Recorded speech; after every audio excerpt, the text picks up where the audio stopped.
নতুন নতুন যারা বিদেশে আয়ে তারপরে যে সংখ্যা বাড়তে যায় এ সংখ্যা দেখেন বন্ধু বান্ধবের অভাব হয় না।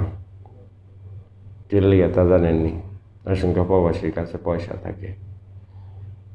তে এরকম ঘটনা আমার সাথে একটা হয়েছে। আমি যে সংখ্যা 2006 সালে আমি দুবাই এলাম, তা আলহামদুলিল্লাহ ভালোই পয়সা পাতি কামাইছি, দেশে গেলাম। সবাই আলাদা একটা ভালোবাসা, সবাই তাই আলহামদুলিল্লাহ।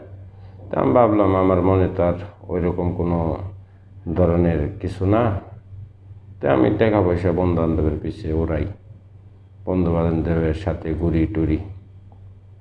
তো আমার নিজের একজন লোক একদিন কইল যে কিরে তুই এত ঘোরাঘুরি করস কে? আমি কি দেখছ তো আমি এতদিন পর বিদেশ থেকে আইছি, তারপর আমার কত বন্ধু বান্ধব, কত সবাই ভালোবাসে।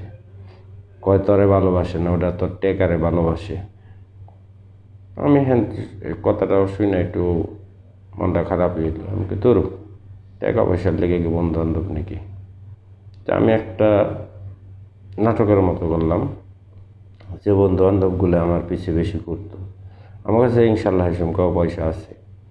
তা আমি গেলাম দেখতে আইসি তো মেলা দিন ধরে, তো আমার কাছে তো টাকা পয়সা নাই, তোরা কিছু টাকা পয়সা আমার জু করে দে, আমি আবার গেলে দিয়ে দিন। যে বন্ধুগুলো সকালবেলায় হ্যাঁ বয়ে থাকতো সেই বন্ধুগার কোনো খবর নাই। সেই বন্ধুরা এই যে গেছে গেছে, কিরে ব্যাপার কি? কথা তো ঠিক। তাই বুঝবেন টাকা যদি থাকে আপনার বন্ধুর অভাব হবে না।